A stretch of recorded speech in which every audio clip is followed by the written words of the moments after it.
안녕하세요. 부동산에 관한 한 여러분의 베프가 되고 싶은 공인중개사 김혜주입니다. 예, 오늘은 근생 빌라 절대 사지 마세요. 이런 주제로 영상을 준비했습니다. 요즘 아파트 가격이 좀 떨어지긴 했지만 그래도 좀 젊은 분들이 매수하기에는 참 부담스러운 가격이잖아요. 그래서 어쩔 수 없이 젊은 분들이 이제 빌라로 눈을 돌리게 되는데 굉장히 좋은데 다른 것만큼 좋은데 훨씬 더 싸다. 그런 빌라가 있다. 그럼 정말 혹해서 또 이런 근생 빌라를 사는 이런 실수를 하기가 쉬워요. 그래서 이제 분양하는 분들이나 매도하는 분들의 그런 이제 설명만 듣고서 이 근생 빌라를 그냥 덜컥 구입한 다음에 마음고생하고 계시는 분들 분명히 있을 거예요. 그래서 왜 근생 빌라를 사면 안 되는지, 도대체 근생 빌라는 뭐고 근생은 뭔지 설명을 해드리고요.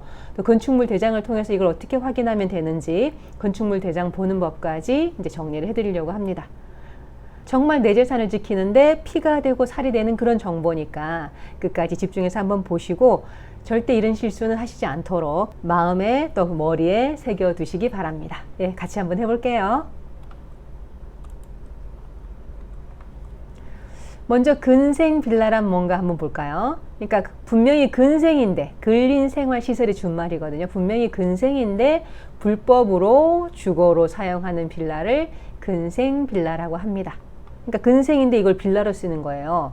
요런 건물 하나 예로 들자면 요렇게 이제 4개 층인데 요 3개 층을 이제 주거용으로 주택으로 만들어 놓고 요 1개 층을 원래는 근생으로 무슨 사무소나 상가로 쓰려고 그렇게 이제 이렇게 해서 준공 허가를 받은 거예요. 근데 허가가 난 다음에 사용 승인이 난 다음에 요 밑에 있는 근생을 안에 싱크대도 다시 집어넣고 뭐 방도 칸막이를 하고 또 밑에 난방도 깔고 이렇게 해서 이거를 빌라로 만들어서 이걸 이제 분양하거나 임대를 놓거나 그렇게 하는 것이죠. 이런 것들을 요 부분을 근생 빌라라고 합니다.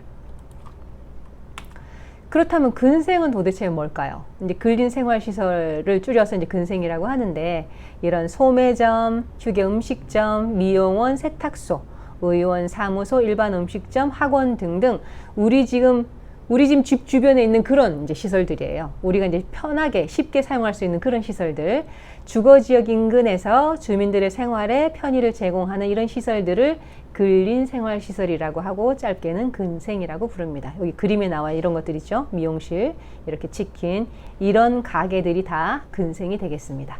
그러니까 이런 근생을 요렇게 싱크대 집어넣고 바닥 난방도 해서 이렇게 집으로 만들어서 주거용으로 만들어서 이제 분양하거나 한다는 얘기죠. 그게 근생 빌라입니다.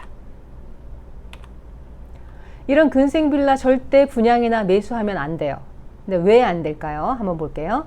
이게 이제 적발이 돼서 불법이니까 위반 건축물로 적발이 되어버리면 이제 시정해라 이렇게 명령이 나와요. 그러니까 원래 사무실이나 원래 근생으로 바꿔라 이렇게 이제 시정 명령이 나오는데 내가 분양받고 들어가서 살고 있으니까 이거 그 벽 다 뜯고 바닥 다 뜯고 이거를 다시 사무실로 바꾸기가 어렵잖아요. 그렇게 시정을 안 하면 벌금이 나옵니다. 이행강제금이라고 해서 벌금이 부과되는데 벌금이 시정될 때까지 계속해서 나옵니다.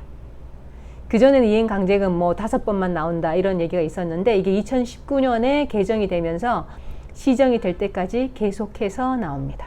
그러니까 끝이 없습니다. 그리고 만약에 내가 안 살고 이 집을 전세 놓고 어디를 이사를 가려고 하면 전세를 놓을 수가 없습니다. 그 사람이 들어온 사람이 전세 대출을 받아야 이제 전세를 들어올 텐데 전세 대출금이 안 나옵니다. 근생은. 그리고 매도하기가 어렵겠죠. 나는 모르고 덜컥 샀지만 이걸 아는 사람은 이걸 안 살 거잖아요. 그러니까 제 영상을 보고 이제 이걸 알게 된 사람은 이걸 안 살 거기 때문에 매도하기가 어렵고 전세 임대 놓기도 어렵습니다. 그래서 보통 그냥 월세 임대를 놓고 그렇게 하죠.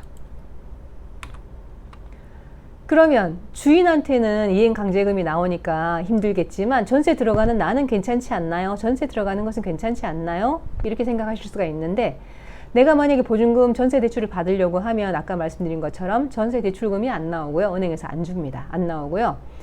나는 어떻게 돈이 있어서 대출 안 받고 전세를 들어갔지만 내가 그 집을 이제 빼고 다시 다른 데로 이사를 가려고 할 때 다음 임차인 계약하기가 엄청나게 어렵습니다.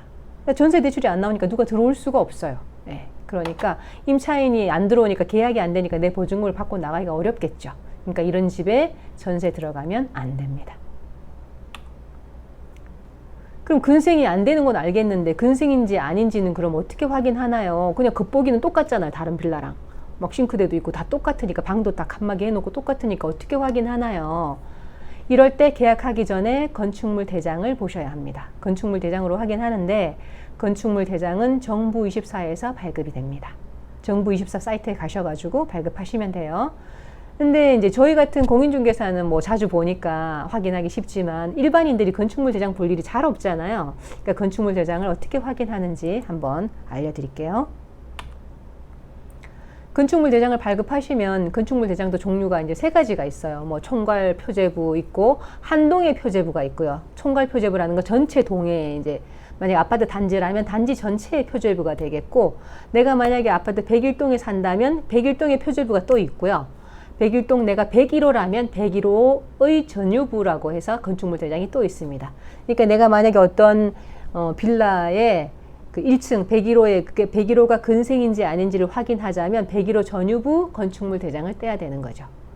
전유부 건축물 대장을 떼면 그 건물의 명칭과 호수가 나오고 주소가 나오고 요거 확인하신 다음에 용도를 보시는 겁니다. 용도를 보시면 용도가 여기는 근린생활시설이라고 딱 이렇게 못이 박혀 있어요. 글자가 작으니까 제가 크게 여기 썼습니다. 용도 칸을 보시면 근린생활시설이라고 쓰여 있어요. 만약에 근생이 아니고 주택이라면 여기 뭐 다세대 주택이라든지 아니면 뭐 도시형 생활주택이라든지 이런 식으로 쓰여 있을 거예요. 그런데 근린생활시설이라고 쓰여 있기 때문에 이거는 근생인 거죠. 겉보기만 빌라지 이 원래의 용도는 근생이었던 거예요. 요거 확인하시고 아직까지 적발이 안 됐으면 여기 표시가 없겠고, 만약에 적발이 됐다, 내가 사기 전에 적발이 됐다, 그러면 건축물 대장이 이미 위반 건축물이라고 찍혀 있습니다. 이렇게 노란 도장이 딱 여기 찍혀 있습니다. 이게 이렇게 찍혀 있는 것은 거래하면 안 되죠. 위반 건축물은 거래하면 안 되죠. 그리고 다음 페이지를 보시면 언제 무슨 내용 때문에 위반 건축물이 됐다는 것이 여기 적혀 있어요. 그 내용까지 확인하시고 이렇게 해서 위반 건축물이 됐구나 확인하시고, 만약에 뭐 매매를 하게 되는데 상대방이 매도하는 측이 내가 저거 위반 건축물 다 시정하고 정리해서 넘겨주겠다 잔금 때까지, 그렇게 만약에 그 약속을 하고 특약에 그렇게 쓴다면 이제 거래해도 되겠지만 쉽진 않죠. 그러니까 이런 건물은 위반 건축물은 거래 안 하시는 게 좋습니다. 그런데 왜 위법인 이런 근생 빌라를 왜 만드나요? 요것 때문이죠. 돈 때문이죠. 용적률은 남는데 층을 더 올릴 수가 있는데 주차 대수 때문에 보통 이제 층을 더 올리기가 어려워요. 주차 대수가 딱 정해져 있는데 그 밑에 1층의 칸에서 주차 아무리 많이 뺀다고 해도 정해진 대수밖에 안 나올 거잖아요. 그러니까 주차 대수가 부족해서 한 칸을 더 주거용으로 올릴 수가 없을 때, 그럴 때 이 근생의 주차 대수가 더 완화되어 있기 때문에 근생으로 한 칸을 더 올리는 겁니다. 더 올려서 주차 대수 맞춰서 이제 층을 만든 다음에, 그런 다음에 이 근생을 내부를 다 뜯어내고 다시 빌라로 바꾸는 것이죠. 다 이제 준공 허가 다 받은 다음에, 허가 다 나온 다음에 이걸 바꿔서 이제 분양하거나 매도를 하는 것이죠. 그리고 이제 다가구는 보통 3계층 이하가 다가구고요. 다세대는 4계층 이하인데 이게 층수가 남는다고 해서 한 층을 더 올려버리면 다가구도 안 되고 다세대도 안 되거든요. 그래서 못 올리는 그런 경우 있고, 또 근생보다는 주거용이 훨씬 더 임대가 잘 나갑니다. 그래서 이런저런 이유 때문에 이걸 근생으로 준공 허가를 받고 난 다음에 이제 내부를 다 뜯어서 빌라로 바꿔버리는 것이죠.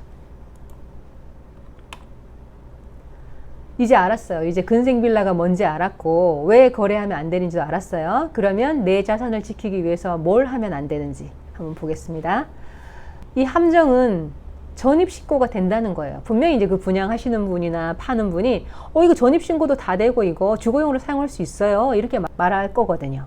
근데 전입신고가 된다는 것이 그 주거용이라는 보장은 아니에요. 전입신고는 실제로 건축물 대장상 용도가 아니라 실제 사용 용도에 따라서 전입신고를 받아줍니다. 내가 만약에 미용실에 뭐 방 2칸 옆으로 빼가지고 방 2칸을 따로 만들어가지고 거기서 주거를 하고 있다면 전입신고 여기서 받아줍니다. 실제로 내가 여기서 거주를 하고 있기 때문에. 그러니까 받아주긴 하지만 그렇다고 해서 건축물 대장상 용도가 바뀌는 건 아닌 거죠. 근생은 근생인 거죠. 그러니까 전입신고 된다는 말에 속으시면 안 되고요. 그 다음에 분양 담당자의 말을 그냥 설명을 그냥 믿어서는 안 됩니다. 내가 건축물 대장을 직접 떼서 확인해 본 후에 이게 빌라인지 건생인지 확인하고 그 다음에 분양을 받아야 됩니다. 세 번째, 이행강제금. 상대방이 그렇게 설명할 수 있어요. 이행강제금 5번만 내면 돼요. 이렇게 아직도 그렇게 알고 계시는 분이 있으니까 그렇게 말을 한다면 아니다. 2019년에 개정돼서 이행강제금이 끝까지 나온다더라. 이렇게 말하시면 됩니다. 그리고 이거 지금은 불법이지만 지금은 위반 건축물이지만 이거 한 10년만 지나면 양성화 시켜줘요. 이렇게 또 얘기하시는 분이 있어요. 양성화라는 것은 이제 법을 만들어서 이때까지 불법이었던 것을 한꺼번에 합법화 이제 시켜주는 게 양성화가 되겠죠. 그런데 이런 그 근생 빌라에 대한 단속은 점점 좀 강화되는 중이라서 사실 양성화 되기가 어렵습니다. 그러니까 이런 기대를 갖고 이걸 사시면 싸다고 사시면 안 돼요.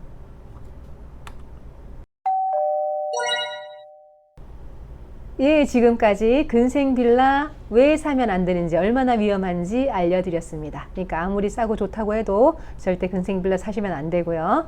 예, 오늘 내용이 그런 위험에 빠질 만한 분들한테 도움이 되셨으면 좋겠고, 도움이 되신다면 구독과 좋아요 부탁드립니다. 저는 다음에 또 다른 좋은 내용으로 찾아오겠습니다. 지금까지 여러분의 부동산 베프 공인중개사 김혜주였습니다. 감사합니다.